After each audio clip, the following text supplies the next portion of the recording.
안녕하세요, 청취자 여러분. 세종 FM 98.9MHz 이재민 박사의 정책살롱 여섯 번째 방송을 시작하겠습니다. 저는 진행자 대전세종연구원 이재민입니다. 살롱이라고 하면 프랑스어로 거실을 뜻하는 말입니다. 17세기, 18세기에서는 이 살롱에서 우리 예술과 관련한 이야기를 편안하게 나누었던 공간이라고 하는데요. 그래서 이 정책살롱은 우리 연구기관 또는 공공기관에서 산출되는 다양한 연구의 결과물, 정책의 실천들을 우리 시민께 편안하게 들려드리는 공간이다라고 할 수 있겠습니다. 매주 다양한 분야의 정책을 연구하는 연구자를 모시고 이 연구의 시작과 동기, 내용과 맥락, 가치와 의미 등을 여러분께 들려드리고자 합니다. 저는 대전세종연구원 문화정책연구와 지역학 연구를 담당하는 이재민이고요. 지금 여러분이 듣고 계신 방송은 세종 FM 98.9MHz 이재민 박사의 정책살롱입니다. 보이는 라디오 세종 FM 유튜브 채널과 함께하고 있습니다. 다들 교통에 대해서 많은 관심이 있을 거라 생각합니다. 어떻게 보면 정말 참 끝도 없겠지요. 우리의 이동권에 관한 정책이고 실질적인 일상생활과 맞닿아 있기 때문입니다. 세종시에서도 대중교통과 관련한 이응패스라는 정책을 얼마 전에 시작을 했었고, 여기에서도 큰 관심을 가진 이유가 바로 우리의 일상 그 자체이기 때문이라고 생각합니다. 이러한 측면에서 오늘은 교통과 관련한 이야기를 나누려고 합니다. 그 중에서도 우리의 고속도로 하이패스와 관련된 이야기를 나눌 건데요. 오늘 우리 정책살롱을 찾아주신 손님은 한국교통연구원 장한별 변호사님이 되겠습니다. 안녕하세요, 변호사님. 네, 안녕하세요. 인사드리겠습니다. 네, 먼저 청취자님께 변호사님 소개 부탁드리겠습니다. 네, 저는 세종시 다정동 주민입니다. 그리고 방곡동 국책연구단지에 있는 한국교통연구원에서 연구위원으로서 교통 분야 법률 제도에 대해서 연구하고 있습니다.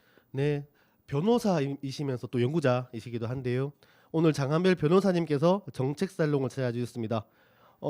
먼저 사실 조금 궁금했습니다. 연구위원으로서도 재직하면서 변호사로 직급이 나타나는데 혹시 이 부분에 잠깐 말씀해 주실 수 있으실까요? 네, 저는 원래 그 항공사에서 공채사원으로 입사해서 3년 정도 일을 했었는데요. 네. 회사 일에 이제 직장인 사춘기 3년이 올 때쯤에 이제 로스쿨 제도가 도입되길래 네, 시립대 로스쿨을 나오고 나서 변호사가 되었습니다. 네. 그런데 이제 변호사는 보통 개인 사업자로 일을 하는데 제 성격에는 좀 네. 맞지 않는 것 같아서 공공기관 쪽에서 일할 수 있는 기회를 찾아왔고요. 네. 그래서 이제 교통 분야 법률과 제도를 연구할 수 있는 사람을 찾고, 제가 또 이제 항공도 이제 교통 베이스다 보니까 네. 네. 한국교통연구원에 입사해서 11년째 다니고 있습니다. 네. 변호사의 자격이 있다 보니까 일부 회사에서 사내 변호사의 역할도 하고 있지만 네. 본업은 교통과 관련된 이제 법제도 개선안을 내거나 네. 법령 개정안을 작성 검토하는 일들이 많습니다. 네. 최근에는 도로 분야 민간 투자 사업 쪽 일을 주로 하고 있습니다. 네. 재밌는 이력을 가지고 계십니다.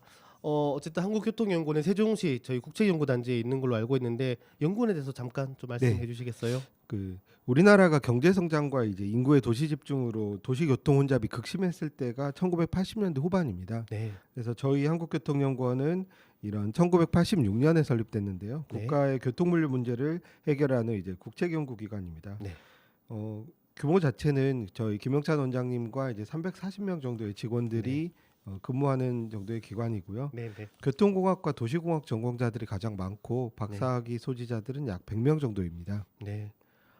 원장님의 성함을 직접 말씀해 주셨습니다. 원장님이 그죠? 새로 오셔가지고 알려드려야 네. 됩니다. 네, 아주 바람직한 자세인 것 같고요.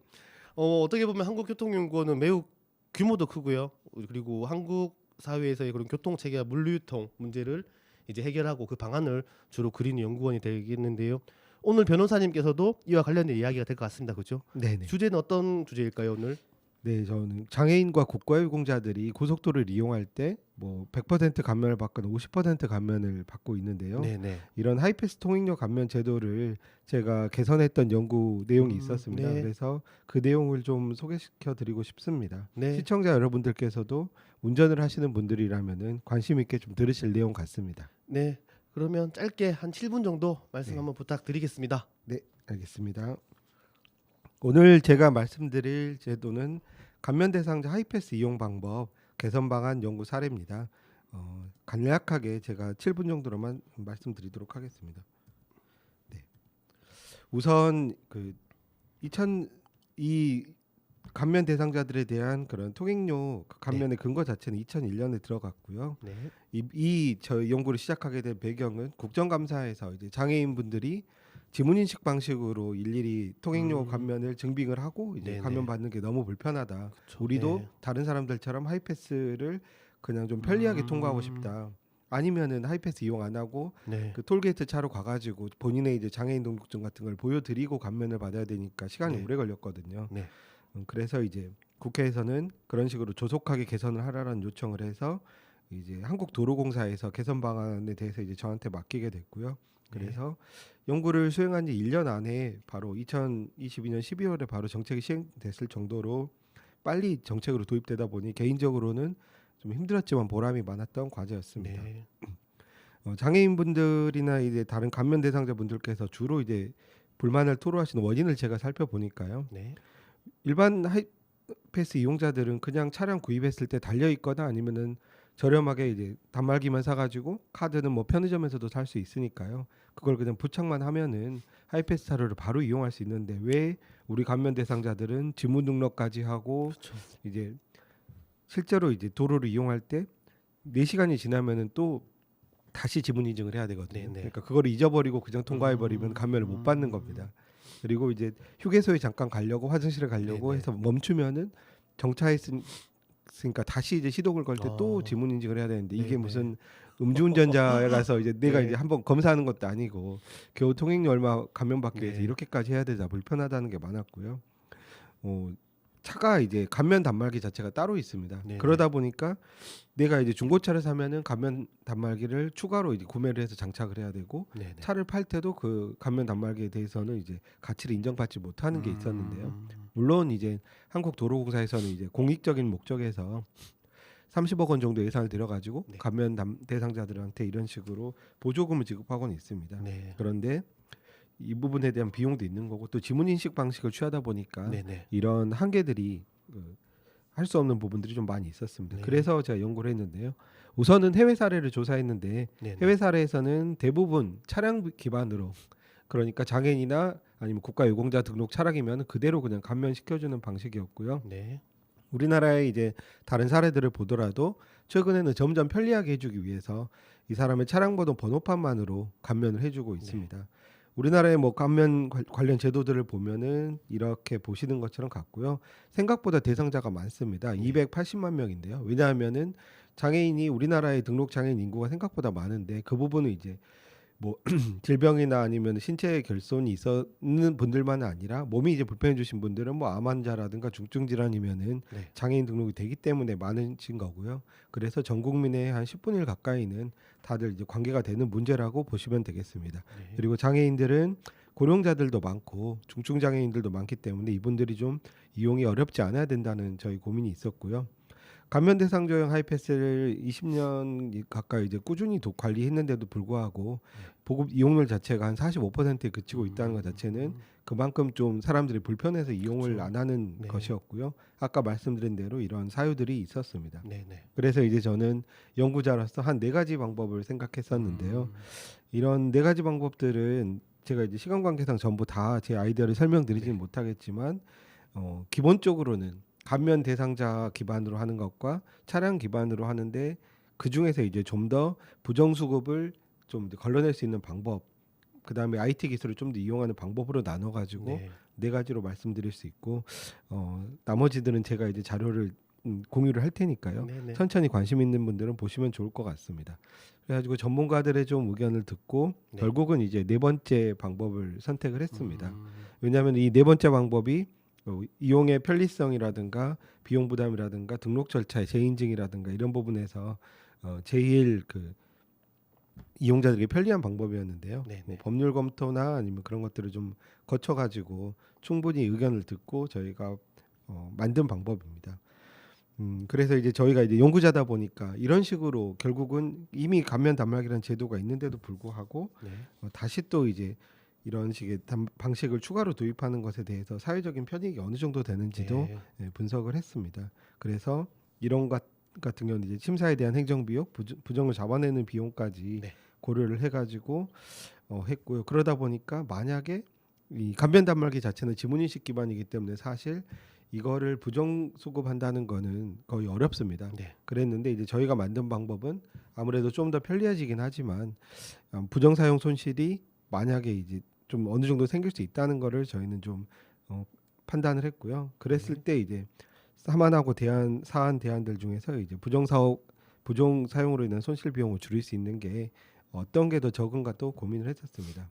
근데 이제 제가 이제 그래서 말씀을 드리면은 결국은 현재 이제 두 팔이 없는 장애인들 같은 경우는 지문 인식이 그렇죠. 없기 때문에 네네. 기존에도 지문 인식 단말기를 쓰질 못하고 네. 그 한국도로공사 시스템 그리고 민자도로 사업자들의 이제 영업 시스템에 본인이 등록을 하면은 그분이 소유한 차량에 대해서는 이제 통행료를 장애인 감면 비율대로 그대로 감면해주는 방식으로 돼 있었는데 네.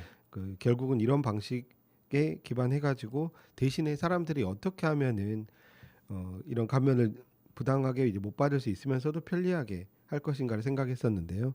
그래서 이제 저희가 생각한 방법은 결국은 똑같이 그냥 하이패스 단말기를 신차에 뭐 출고돼서 나온 차든 본인이 가지고 있던 거를 써야 됩니다. 왜냐면은 네네. 본인 가족들이 그 다른 한 차를 한 대가 있으면 같이 공유를 하잖아요. 그렇죠. 그런데 우리나라는 법에서 이 감면 대상자가 탑승한 경우에만 통행료를 할인해 주도록 돼 있기 때문에 그 사람이 탑승하지 않았을 때 네네. 예를 들어서 노부모가 장애인이신데 실제로 그 노부모는 운전을 거의 안 하시고 자식이 쓰는 그렇죠. 경우에 출퇴근용으로 네. 그 차를 그런 거는 평일에 그러면 물론 이제 부모님을 모시고 식당에 가거나 그럴 때는 당연히 감면해 드리지만 평일에 그냥 본인이 출퇴근용으로 유료도로 통행하는 것까지 감면된다는 거는 결국은 정당하게 내야 될 통행료를 그 잠탈하는 것이기 맞습니다. 때문에 저희는 그걸 막아야 돼서 어떻게 해야 될 것인가에 대한 고민이 있고 결국은 이제 그 중에서 이제 이런 식의 그 부정 수급들을 막으려면은 네. 실제로 감면받는 대상자가 가지고 있는 증빙 수단이 그 통합복지 카드가 있습니다. 그 네. 통합복지 카드는 이제 여러 군데서 다들 감면받을 때 쓰기 때문에 남한테 뭐 몇 달씩 빌려주거나 그렇게 할 수가 없거든요. 왜냐하면 네. 본인이 다 그런 것들을 이용해야 되기 때문에 네. 그래서 이 부분 통합복지 카드를 그 하이패스 카드에 이제 결제 수단으로서 장착을 하고 그 통합복지 카드가 돼 있으면 감면 대상자라고 인식을 합니다. 그래서 지나면은 감면을 해주는데요. 결국은 이제 도로공사나 그런 민자도로 사업자들 같은 경우에는 통행료를 못 받으면 운영이 안 되기 때문에 이제 부정 감면을 막아야 된다고 계속 이야기를 하고 그렇게 막기 위해서 이제 저희가 고민했던 부분은 그 휴대폰 GPS 신호가 있지 않습니까? 그래서 네네. 통합복지 카드 상에서는 이분이 지금 예를 들어서 김천구미 쪽에 이제 IC로 네네. 통과를 한 걸로 나왔는데 이분의 휴대폰의 GPS 정보 자체는 세종시에 있다. 네네. 그러면 이분은 탑승했다고 보기가 어려운 거잖아요. 그래서 네. 어느 정도의 버퍼를 좀 두고 멀리 있는 뭐 내 통행료가 이제 감면이 통합복지 카드가 적용돼서 감면이 됐다 이 부분은 저희가 한 달에 3번까지 이렇게 안내가 나오면은 네. 이거는 부정수급이겠다라고 하고 통보를 하고 이런 식으로 자꾸 하시면은 하이패스를 이용하실 수 없습니다라고 안내하는 식으로 해가지고 좀 부정을 방지하는 방안을 제안을 드렸고요. 네. 저희가 이제 그 톨게이트를 통과할 때 차량의 영상이 보시는 것처럼 대략 찍힙니다. 네. 그래서 전혀 다른 사람이 운전을 하고 있었다 그런 것들은 그렇죠. 잡을 수 있고 네. 저희가 보더라도 보통 고령자가 장기가 뭐 화물차 운전을 한다거나 이런 식으로 뭔가 좀 안 맞는 네. 경우들은 잡아낼 수 있기 때문에 저희가 이 방법을 통해서 부정 감면을 좀 잡아낼 수 있었습니다. 네. 네, 그래서 좀 시간이 좀 길어지고 있어서 짧게 말씀드리면은 네. 이제 연구에서는 마지막으로 이제 제가 이제 법률 쪽 관련해서 유료도로법과 시행령에 이제 개정안 같은 것도 내고 네네. 법 제도적으로 이런 홍보 같은 걸 어떻게 할 것인지 제도 운영을 어떻게 할 것인지까지 해서 뭐 1년 동안 연구를 수행하면서 이렇게 실제로 바로 제도를 시행할 수 있도록 저도 네. 완결되게 기여한 것은 처음이라서 네네. 이 연구를 오늘 제가 소개해 드리게 되었습니다. 네. 고생 많으셨습니다. 굉장히 또 어떻게 보면 연구자로서 보람 있는 그런 하나의 또 성과라고 생각됩니다. 네. 뭐 추가적인 이야기를 좀 나누어 볼 텐데요. 먼저 이 연구가 시작된 실질적인 동기나 그런 배경들이 있을까요? 네. 우리나라의 그 유료도로법에 통행료 감면 제도가 되게 많습니다. 네, 한국도로공사 같은 경우는 1년에 그 통행료를 얻는 수입이 4조 원이 좀 넘고 네. 민자도로 사업자들의 수입도 다 합치면 1억이 넘어서 네. 우리나라 국민들은 그 5조 원 정도의 이제 통행료를 내고 이것들을 이용하는데 이 도로를 건설하고 유지 보수하는데 막대한 비용이 들어가지 않습니까? 네. 그래서 이제 그런 것 때문에 통행료는 사실 이용하는 사람들이 저희들이 모든 시설을 이용하면 돈을 내듯이 다 내야 되는 게 맞고요. 네. 그런데 뭐 소방차라든가 앰뷸런스 같은 차량들에 대해서 통행료를 부과할 수 없기 때문에 네. 면제 제도가 있습니다. 그런데 네. 거기에 이제 저희가 이제 전기차나 그렇죠. 수소차에 대해서도 네. 오염물질을 배치하지 않기 때문에 네네. 이제 통행료를 감면해 주는 것처럼 국가 정책적인 이유들로 감면해 주는 게 한 30가지 정도 되는데 네네. 그 중에서 이제 국가유공자, 독립유공자, 장애인들에 대해서는 네. 100%에서 50% 정도. 근데 이게 차량 그분이 소유하고 등록한 차량이 아니라 탑승한 경우라고 법에 돼 있기 때문에 네. 어쩔 수 없이 저희가 이제 탑승 여부에 따라서 확인을 하고 이제 감면해 드리는데 이게 2000년에 하이패스 제도가 도입되기 전에는 누구나 다 톨게이트를 지나서 다 이제 나가시기 때문에 그때는 감면의 증거 서류를 보내주면서 그러면서 이제 절반만 내시면 되거나 안 내시면 됐는데 하이패스는 무정차하고 통행하는 제도이기 때문에 그때 이제 이거를 어떻게 하면은 이 감면 제도를 도입할 것인가 고민을 좀 했었습니다. 네. 그때 이제 그분들께서는 본인 확인을 해야 되기 때문에 당시로서는 이제 아직은 그런 디지털 기술이 많이 널리 보급되지 않았기 때문에 지문인식 기반으로 하게 됐었는데요. 아까 말씀드린 것처럼 이제 그런 지문을 했을 때 뭐 지문이 없다거나 훼손된 분들, 도팔이 없는 분들 같은 경우는 하기 힘들었기 때문에 그리고 또 이용상의 불편 때문에 한 10년 이상 계속 이런 지문인식 기반 감면 단말기 제도에 대한 불만이 있었습니다. 네. 네. 어쨌든 감면 단말기는 우리나라에만 네, 있는 거죠. 맞습니다. 혹시 그러면 해외에서 아직도 도입하지 못한 이유가 있을까요? 해외에서는 어떻게 보면 이제 부정 이용에 대한 부분들을 개인의 이제 좀 도덕이나 아니면은 다른 사람들의 신고에 좀 맡기고 있었습니다. 그래가지고 당연히 이제 국가유공자 퇴역군인 장애인들에 대해서는 통행료 감면해주고 있긴 한데 네네. 우리나라처럼 탑승한 경우가 아니라 네네. 그 사람이 등록한 차량에 네네. 대해서 당연히 이제 감면을 해주고 네. 있고요. 그래서 이제 차량 번호판이라든가 그런 양식이 아예 감면용이라서 좀 다르게 생긴 경우도 네네. 있었습니다. 그래서 뭐 외국 같은 경우에는 혹시나 이제 누가 부정하게 뭐 네네. 다른 사람이 운전하면서 감면을 받으면은 그 부분을 뭐 신고를 해가지고 네네. 나중에 이제 적발되면은 환수하는 방식으로 운영하고 있었습니다. 네.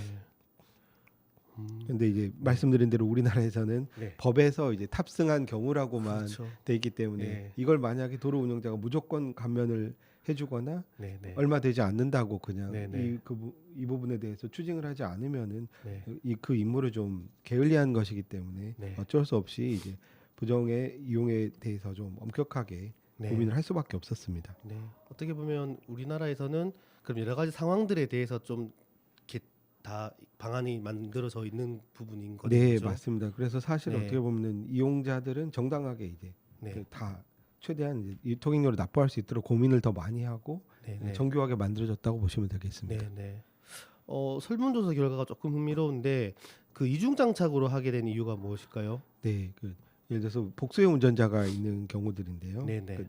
본인이 이제 감면 대상자가 운전할 때는 당연히 이제 이 지문 인식이든 아니면은 다른 방식이 바로 그냥 보여주던 그냥 하이패스 단말기 그대로 이제 감면을 받을 수 있는데 다른 분이 할 때는 네. 지문 인식을 하지 않으면은 그 감면 적용 자체가 되지 않습니다. 네네. 그렇기 때문에 결국은 자기가 이제 하이패스를 이용하고 싶으면은 다른 네. 단말기로 추가로 주렁주렁 앞에 달아가지고 네. 미관상도 그렇고 좀 차의 이용 편리상으로도 좀 보기가 본인이 좀 불편했다고 이야기들을 많이 했으면 말씀을 주셨습니다. 그 사실 장애 유형이 15가지 있는 걸로 저도 알고 있는데 네, 어쨌든 여러 가지 장애인 어떤 모든 유형의 장애인들을 함께 고려를 해 주셨잖아요. 네, 근데 지문 같은 경우는 이제 지문을 쓰지 못하는 장애인들을 위해서 양팔 장애인 제도를 좀 얘기를 해 주셨어요. 네. 여기에 대해서 한번 얘기를 한번 해 주실 수 있을까요?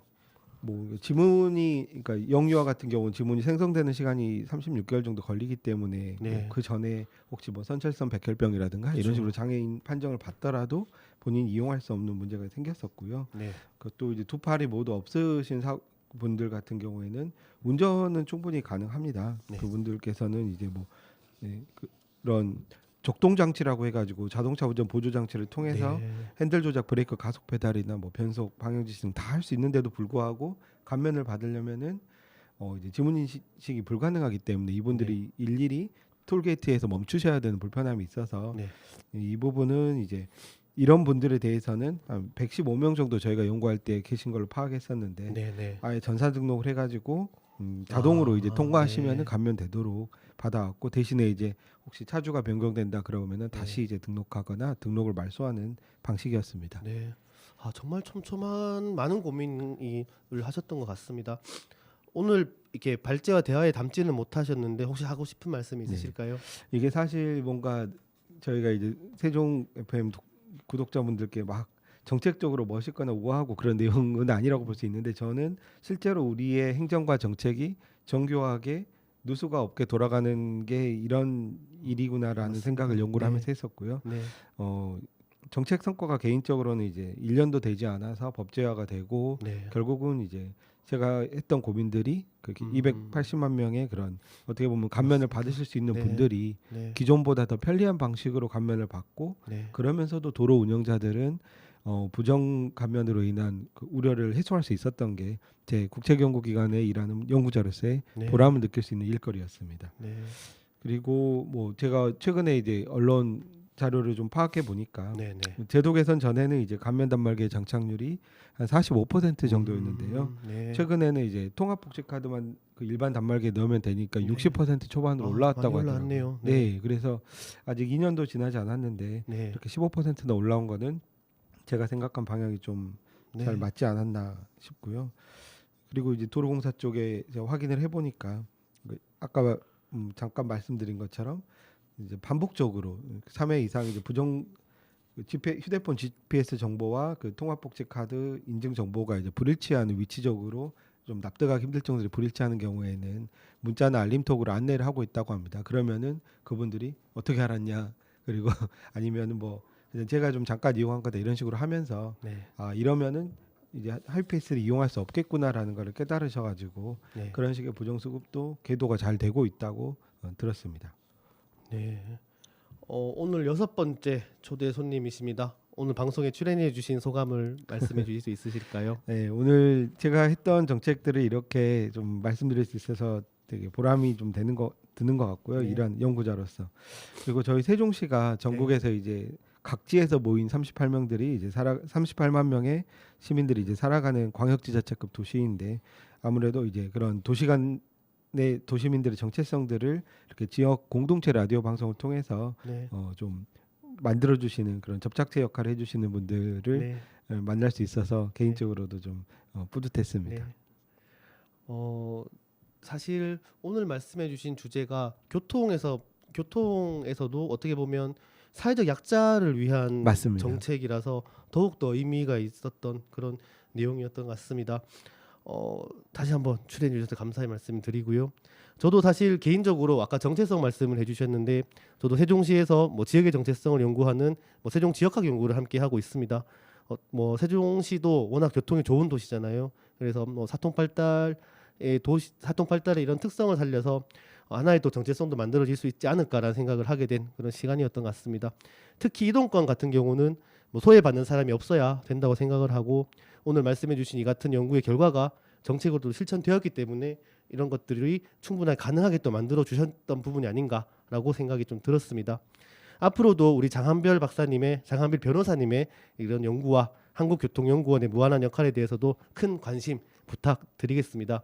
지금까지 98.9MHz 이재민의 정책살롱 저는 진행자 이재민이었고요. 보이는 라디오 세종 FM 유튜브 채널과 함께했습니다. 앞으로도 정책과 연구를 매우 쉬운 언어로 들려드리겠다는 약속하면서 오늘 방송은 이것으로 마치겠습니다. 저는 대전 세종연구원 이재민이었습니다. 감사합니다. 마지막으로 장한별 변호사님께서 신청해주신 정민아님의 주먹밥으로 마무리하겠습니다. 7부 방송에서 또 뵙겠습니다. 고맙습니다. 감사합니다.